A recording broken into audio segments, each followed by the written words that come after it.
Hello friends, today we will study chapter number 6 tissues and we will be discussing about its introduction. This is chapter for class ninth in science and today we will learn about the introduction of the tissues. What is meant by tissues and what are their functions and like this. So first begin with it. From the last chapter we recall that all living organisms are made of cells. So we know that all living organisms are made up of cells. In unicellular organisms, a single cell performs all basic functions. So we know we have divided into two categories, unicellular and multicellular. So in unicellular there is a single cell that performs all basic functions. For example, we have an amoeba. We know it's a unicellular organism and all activities is done by amoeba, which is a single cell, right? Like a single cell is carries out all the movements. It take intake of food, any gaseous exchange, any excretion, any waste product has to be given out.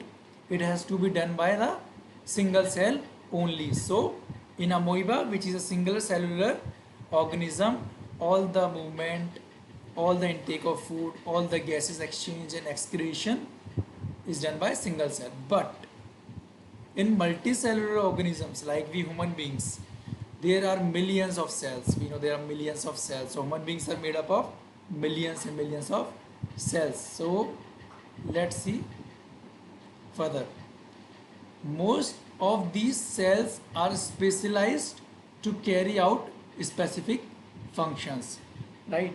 So we will understand what this statement means. Most of the cells are specialized to carry out specific functions. Each specialized functions is taken up by a different group of cells. So there are certain, we know that human beings are made up of cells and in every part of our human body is made up of cells. So most of these are specialized to carry out specific functions.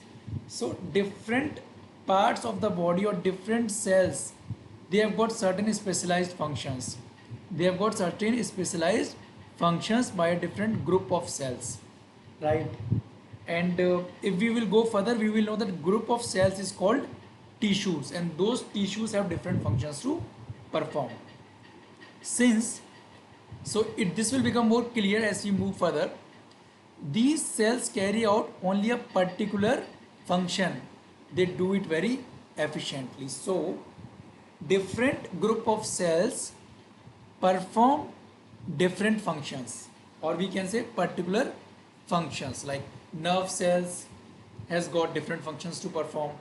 Like similarly, cells in different parts of the body performs different functions. In human beings, muscle cells contract and relax to call movement. Like see, the cells in the muscle region and the cells in the nerves, like in the brain, and the cells of the blood, right? They carry. So just understand this. The muscle cells, it contract and relax to cause movement. I hope this is clear. Nerve cells carry messages, right? This is also clear. Like if there are any messages to be carried out inside the brain, that has to be done by the nerve cell itself only. Blood flows to transport oxygen, and our blood, it carries all the oxygenated blood. Any food, right, food particles, blood absorbs it and provides to the different organs or different cells of the body. Hormones and waste material. So if any hormone is secreted, it is to be sent by the blood to the different parts of the body, right? And any waste material by the blood, right? I hope this is very clear. Blood carries out, right? Whether with transport of oxygen, food, hormones and waste material and so on. So this was about human beings. In plants, vascular tissues conduct food and water from one part of the plant to the other parts. So in plants it is the vascular tissues. So in plant it is the vascular tissues that conduct food and water from one plants of the one part. So this it is known as, like, we have blood, they have vascular tissues.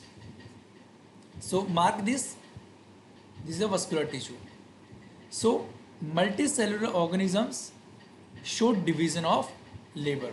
So in multicellular organisms show division of labor, that means different part of body or different cells perform different functions.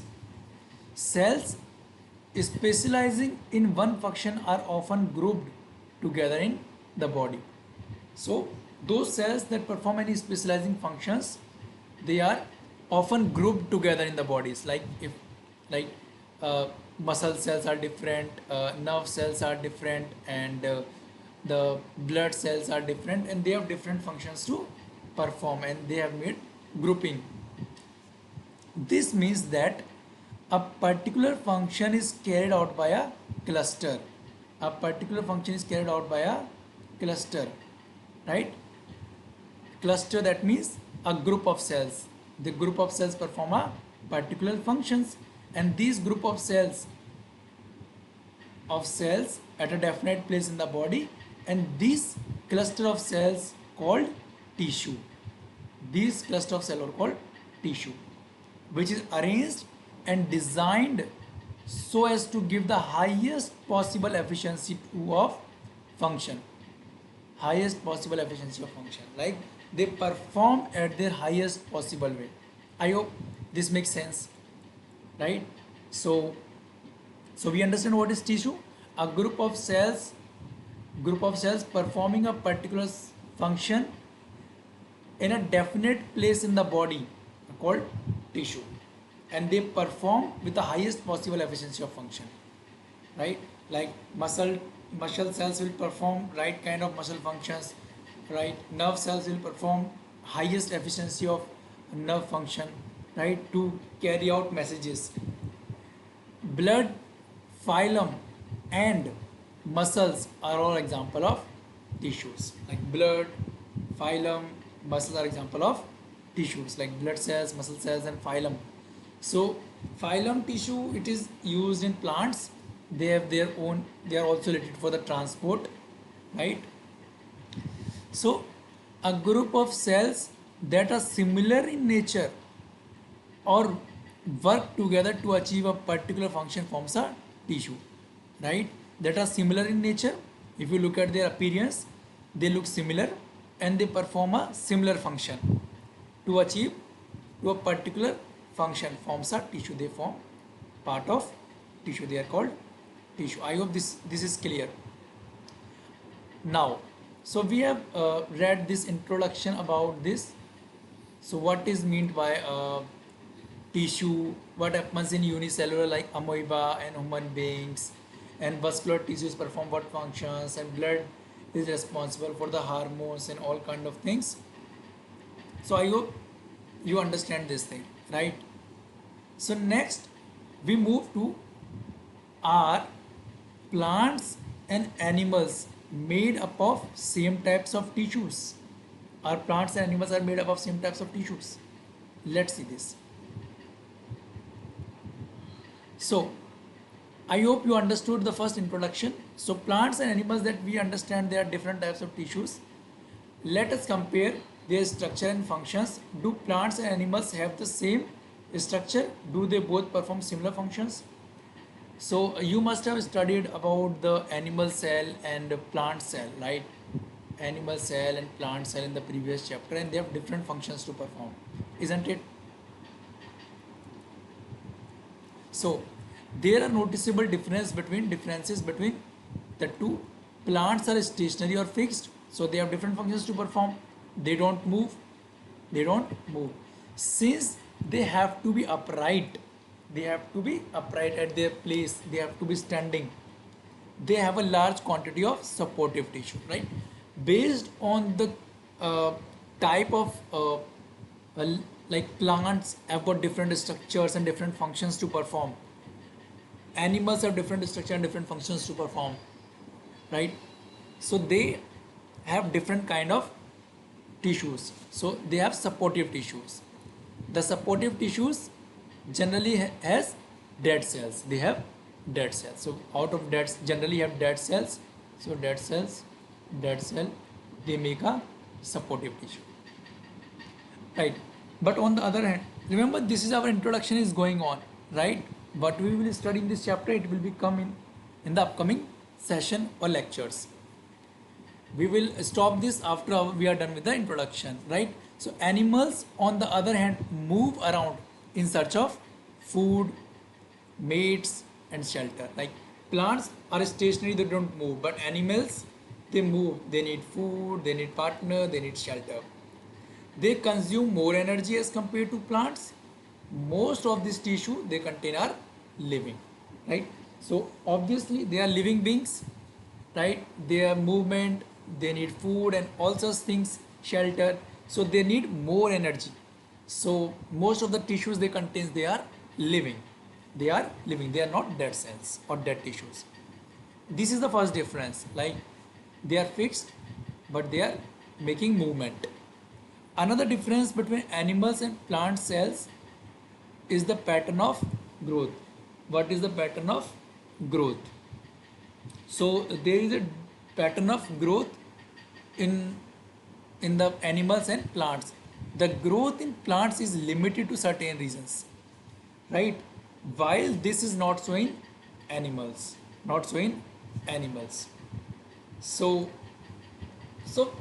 there are the growth in plants is limited to certain regions. If you see any plant, you grow a plant. Let's suppose this is a plant, and you put it inside the soil, right? It is its root, right? And if you see plants after this 10 year, it will become that big, right? And its root will be just like this. So they are having only growing in certain regions, like it is growing only upward, it is not growing downward, right? So growth is happening only limited regions of the plants, while this is not so in animal. Like human beings, they are growing in different parts of the body, right? If a baby grows, his limbs grows, right? And based on the different functions they perform, and different activities that they perform, these kind of cells and tissues support those kind of structures or organs. There are some tissues in plants that divide throughout their life. So even in plants there are some tissues that divide throughout their life. Like there is a tissue that and divided, they become multiple tissue, right? They are dividing throughout their life. These tissues are localized in certain regions. Again, they were different, like they could be in the branches, they could be in the stem, they could be in the leaves. So they are on the different regions they are located, and these tissues are dividing. Based on the dividing capacity of the tissues, various plant tissues can be classified. So because of this classifying nature of tissues, because of this dividing nature of tissues, they are classified as growing tissue, or it is called meristematic tissue and permanent tissue, because it will always be there. That's why it is called permanent tissue, and it is a growing tissue. It is always growing, right?